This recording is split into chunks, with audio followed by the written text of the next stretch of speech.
Hello పిల్లలు, ఈరోజు మనం నేర్చుకోబోతున్నాము అక్షరము మా. మా మా మల్లె పువ్వు. మా మా మల్లె పువ్వు.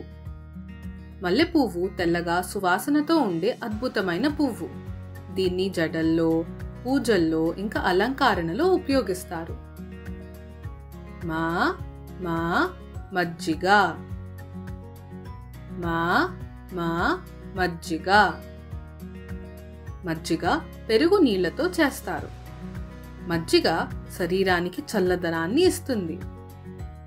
మా మా మంచం. మా మా మంచం. మంచం అంటే మనం పడుకునే, విశ్రాంతి తీసుకునే ఒక వస్తువు.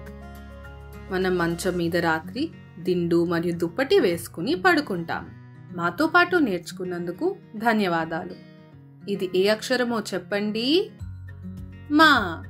నాతో పాటు మళ్ళీ చెప్పండి. మా మా.